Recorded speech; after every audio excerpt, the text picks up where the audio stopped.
Hey guys, welcome back to my home kitchen here in Ipsy. I'm gonna get going on some chicken piccata. So it's my wife's favorite meal. So we're gonna do something a little special for her tonight. Chicken piccata, it's a chicken dish that's lightly sauteed in a lemon caper and white wine sauce. And tonight I'm gonna be pairing it with oven roasted zucchini and thyme spiked fingerling potatoes. So I guess it's time for me to start my mise en place. Okay, so I've got a bunch of mise en place ready to go. I got over here off to the side. This is for the actual chicken dish itself, but we're not going to start with the chicken. We're actually going to start with the side dishes. Why are we starting with side dishes? Well, raw chicken being sitting out, not a good thing. Plus, potatoes are going to take way longer to cook than a chicken or a zucchini is. So, what we're going to do, first step, we're going to go ahead and we're going to start prepping our potatoes. So these are fingerling potatoes. So all we're going to do, this one's kind of big, so I'm going to actually cut this one down into quarters. Okay, him into quarters. Let's quarter this guy too here. Okay, so the smaller something is, actually the faster it's going to cook. So we're going to go ahead and I'm going to put these guys in half. Now I got these guys kind of all cut up, ready to go. We're gonna grab some foil. I hate doing dishes, okay? So roasting things in foil packets in the oven is one of my favorite things to do because you just throw the foil away afterwards. Okay, so kind of get the cut sides up a little bit right here. Okay. Salt and pepper. It's time for salt and pepper. It is the most important thing we can do, okay? Salt. I use kosher salt, bigger grains, but you can use any kind of salt for this. So most chefs are going to use kosher or sea salt. That's because our fingers have been burnt so many times that we need to actually, the larger crystals to feel exactly what we are doing. So we're going to go pretty liberal with salt. We're going to go probably half a teaspoon or so.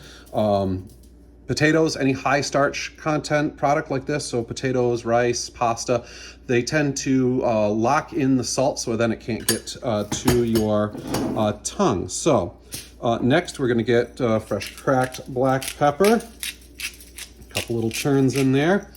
I have brunoise up about a third of a cup of a white onion.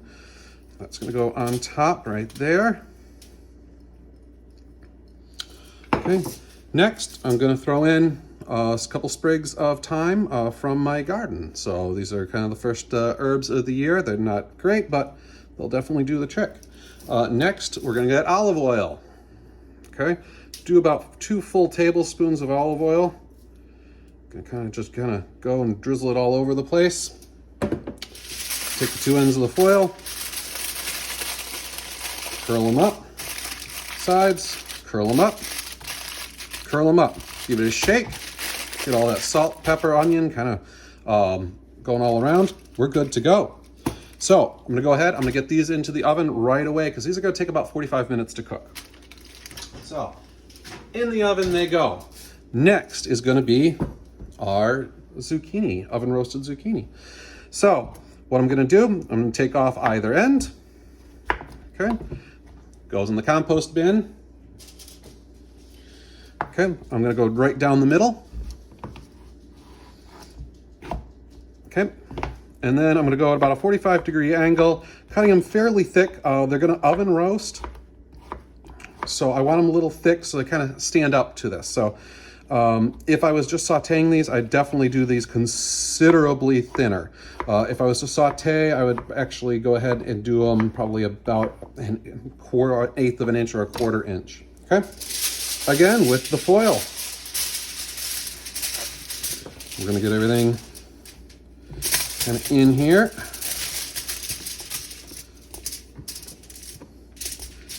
Okay, kind of that cut side up again for most of these.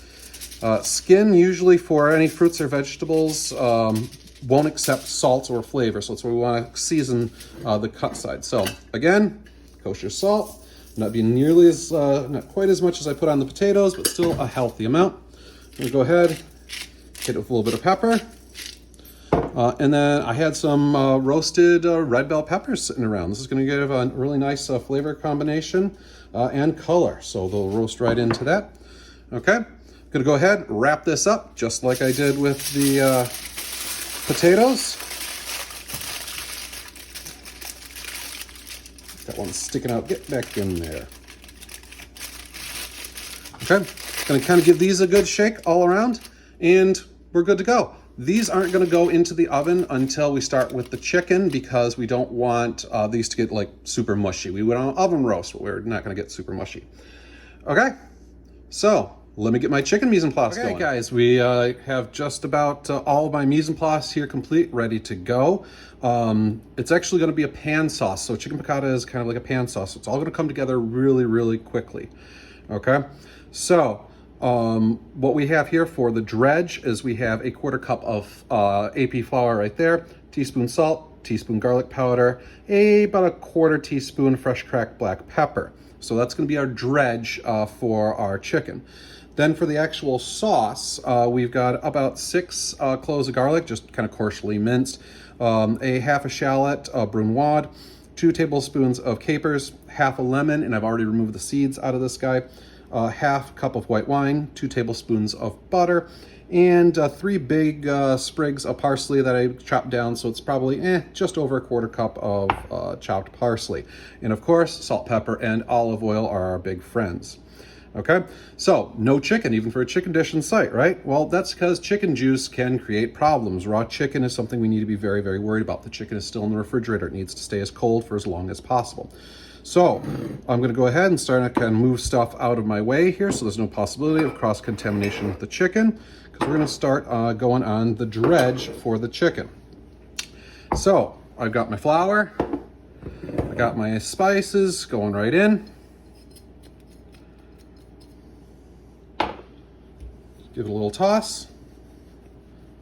Okay, we're organized, we're prepared, it's chicken time.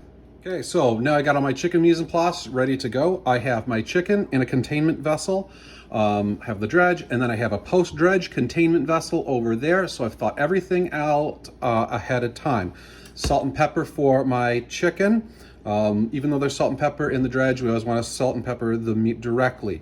Now, because I do not want to contaminate my salt and pepper, I went ahead and made up just a small little batch of salt and pepper. Okay, so that's ready to go. If I contaminate that, not a big deal. It's going to get trashed, and I'm only going to waste a tiny, tiny little bit amount. Okay, so these are really small chicken breasts. They're 3-ounce chicken breasts, and it's in a lobe. Okay, so you have a right breast and a left breast. Okay, separating the two of them is this right here, which is called the keel bone. Okay, it's kind of unpleasant to eat. It's actually cartilage, it's not really bone. So we're gonna go ahead and we're gonna kind of cut that right out. Okay, so we're gonna go ahead and cut that keel bone right out. Okay, gonna do the second one.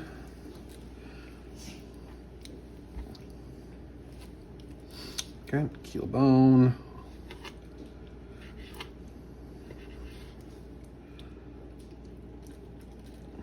Okay, put those back in there.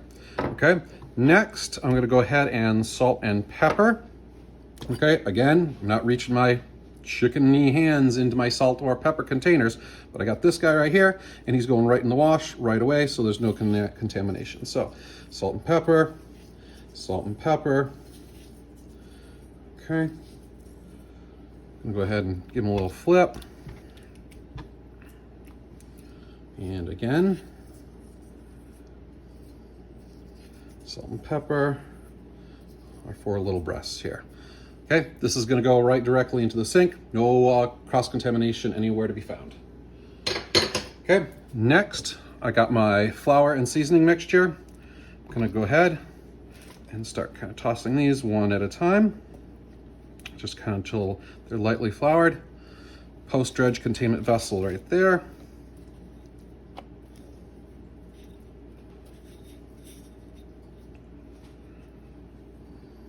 Make sure you get all the sides and corners. Okay, it won't look perfectly even if you miss a few spots.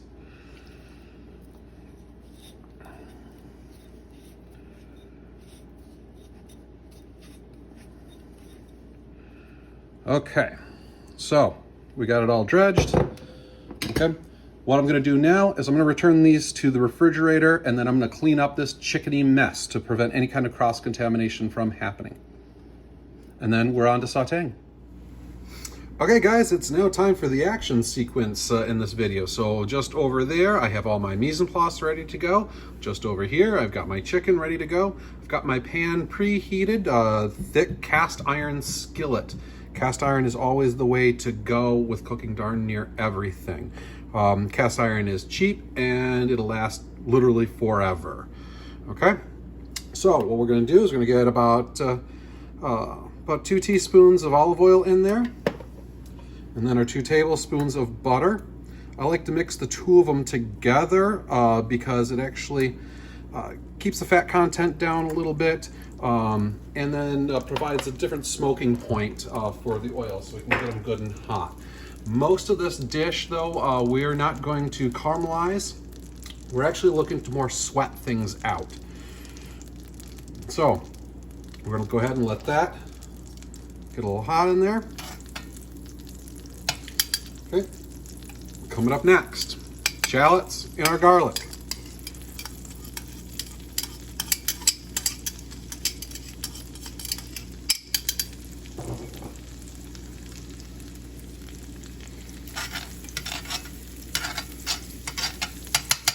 So, not looking for caramelization, just looking for sweating them out. We want them to turn opaque. Okay. Sea salt or kosher salt. Kosher salt I got in this one. So salt and pepper every step of the cooking process. Unbelievably important.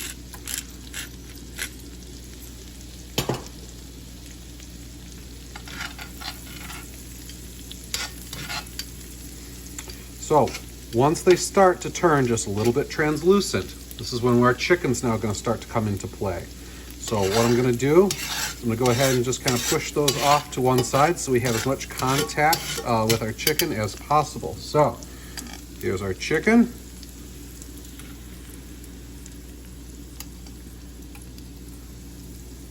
The skin side, starting skin side down, so this is going to be where the skin was. It doesn't have any skin on it. That's where we're going to start it. Okay. So we want even distribution of chicken, kind of our garlic and onions there, kind of up against the side. Make sure your chicken containment unit goes away so it can't cross-contaminate anything.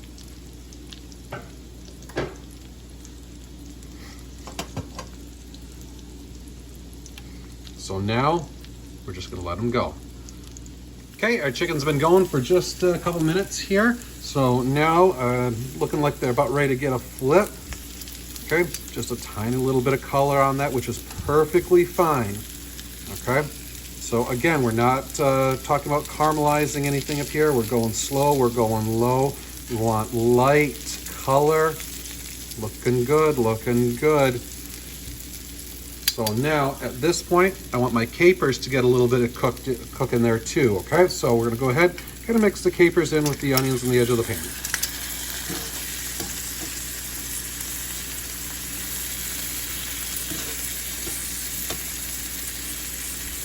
So I'm not going to salt and pepper the capers because capers are already in a brine solution, so they're already quite salty as it is.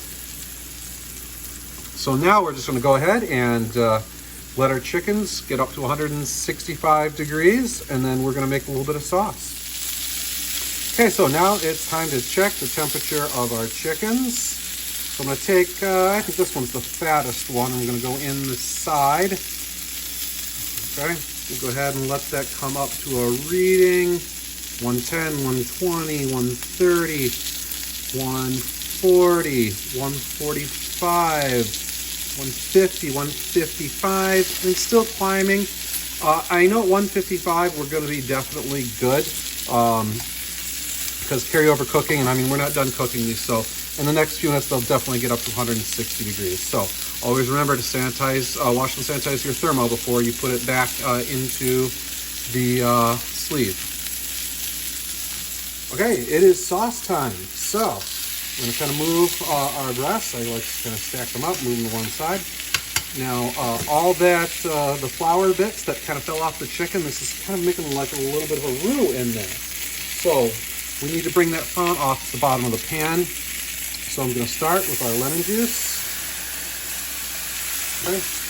Our white wine is next. So it's not going to thicken up like a thick, heavy sauce, okay?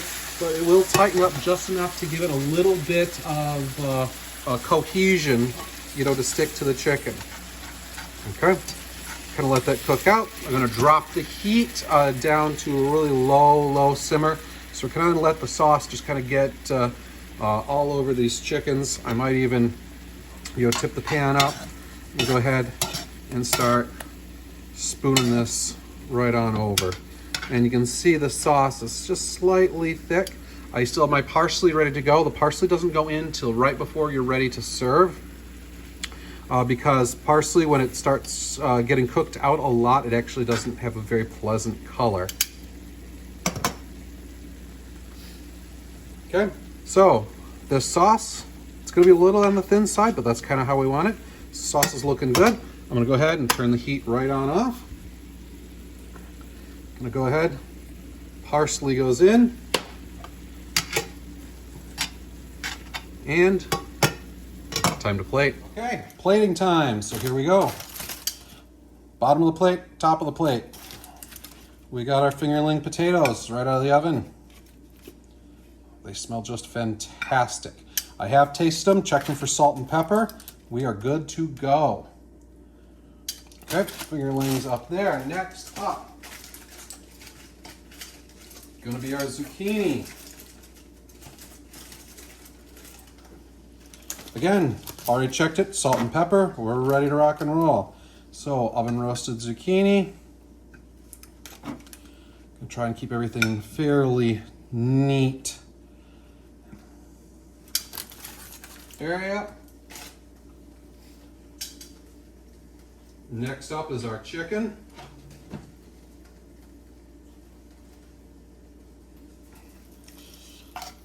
So, one, and shingle.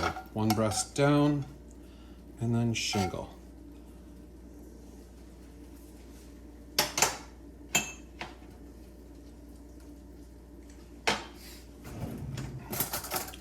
So, just tasted this sauce as well. We let it reduce down. This is going to be just a lovely sauce on top.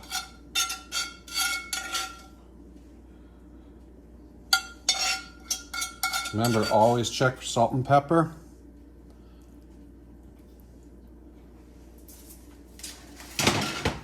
And